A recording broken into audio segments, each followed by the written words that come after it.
दादरी मामले में राजनीति दिन ब दिन बढ़ती जा रही है, जिसे देखकर ऐसा लग रहा है कि राजनेता इस मुद्दे को सुलझाने का नहीं बल्कि इसके जरिए एक दूसरे को गलत साबित करने के तरीके ढूंढ रहे हैं। जी हाँ, एक और अकबरुद्दीन ओवैसी, जो कि मस्जिद इत्तेहादुल मुस्लिमीन के नेता हैं, का कहना है कि इखलाक की मौत किसी तरह का कोई हादसा नहीं बल्कि एक सोची समझी साजिश है, जिसे हादसे का नाम दिया जा रहा है। सच तो यह है कि उसे धर्म के नाम पर मारा गया है। आइए दिखाते हैं आपको ओवैसी के बयान का ये video clip. It was not an accident.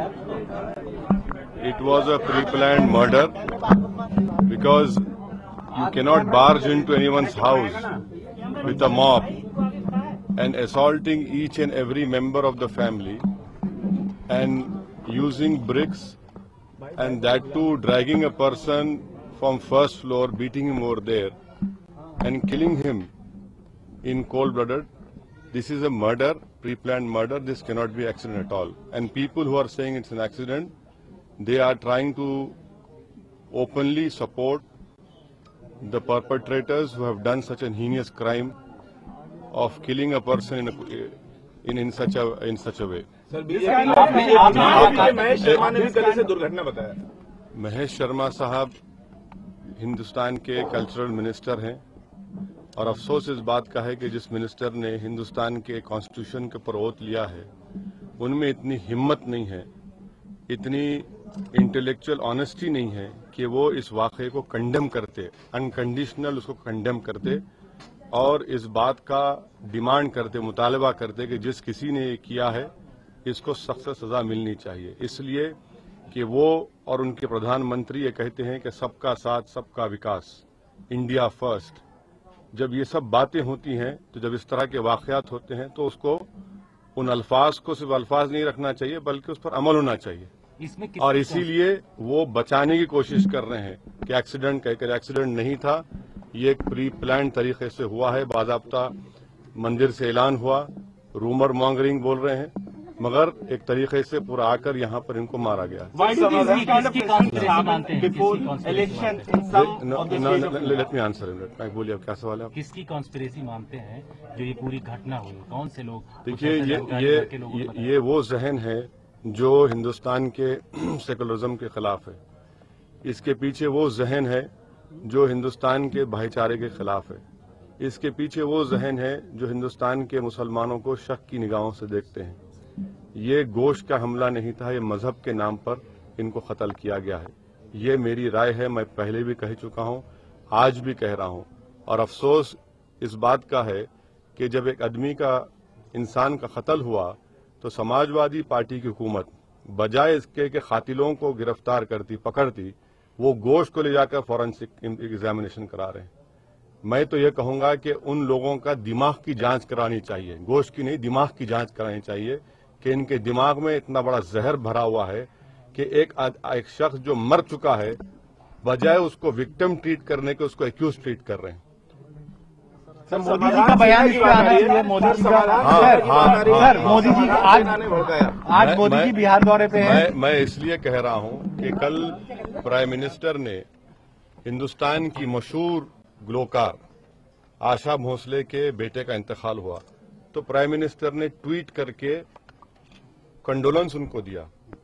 हम ये उम्मीद करते थे कि हम प्राइम मिनिस्टर भी यहां पर अखलाक की मौत के ऊपर सरताज से कंडोलेंस करेंगे और इसको कंडेम करेंगे, मगर अफसोस है कि प्राइम मिनिस्टर, एक मशहूर गायिका के बेटे का इंतकाल हुआ, वो भी गमगीन बात है, मगर जिस तरीके से यहां पर अखलाक को मारा गया, घर में घुसकर फर्स्ट फ्लोर से मारते हुए नीचे लाकर उसको फेंक देना, हम तो उम्मीद कर रहे थे कि सबका साथ सबका विकास कहने वाले प्रधानमंत्री कम से कम ट्वीट के जरिए उसको कंडेम करते हैं। इलाके में जो कुछ भी हो रहा है उस पर एक सवाल है। प्रताप सेना और समाधान सेना जैसी छोटी छोटी सेनाएं आ गई हैं जिनके बारे में बात हो रही है कि उन्होंने पहले से भड़काया।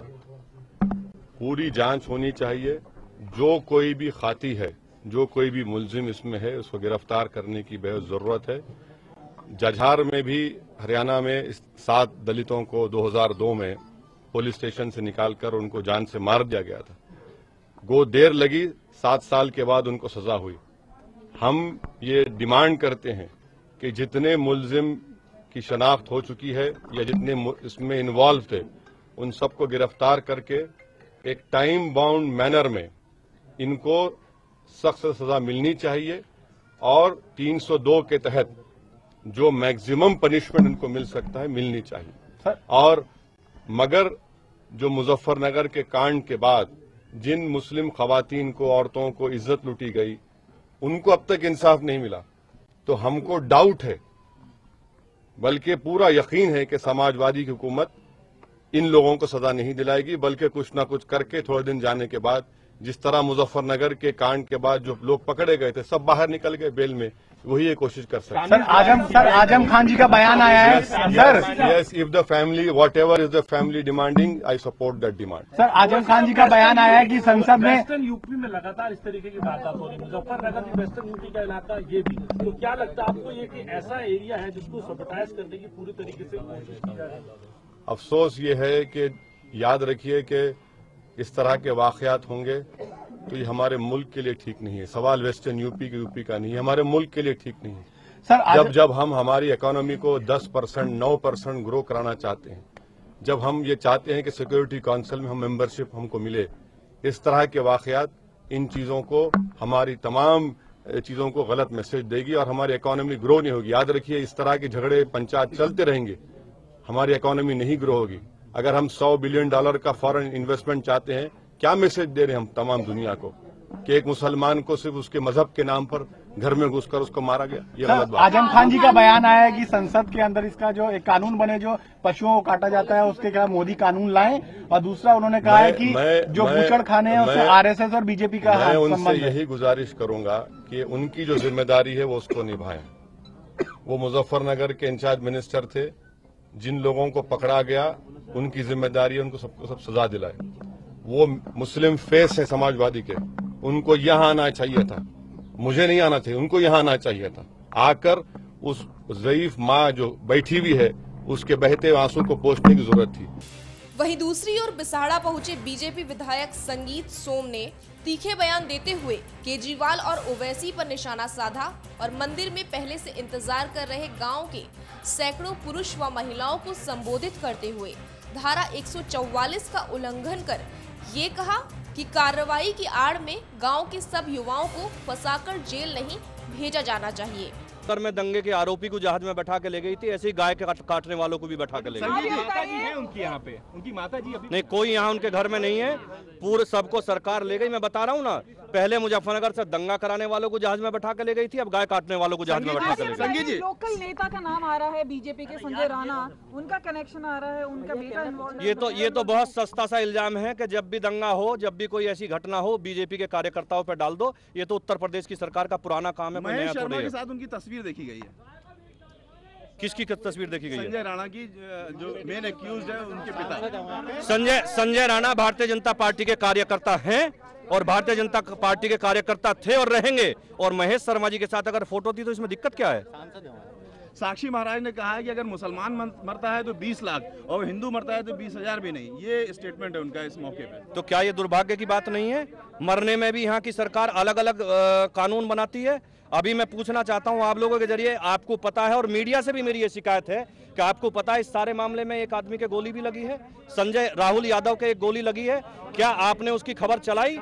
आपने खबर चलाई? क्या सरकार ने उसकी कोई मदद करी? लेकिन ऐसे संवेदनशील समय पे बीजेपी को ऐसे भड़काऊ बयान देने चाहिए। किसने भड़काऊ बयान दिया? साक्षी महाराज ने जो दिया। साक्षी महाराज ने क्या कहा वो मुझे नहीं पता, लेकिन राहुल यादव की भी मदद होनी चाहिए। अगर 20 लाख अखलाक के परिवार को दिए जाते हैं तो कम से कम 5-7 लाख उसके परिवार को भी दिया जाना चाहिए जिसके गोली लगी पड़ी है, जो अस्पताल में है।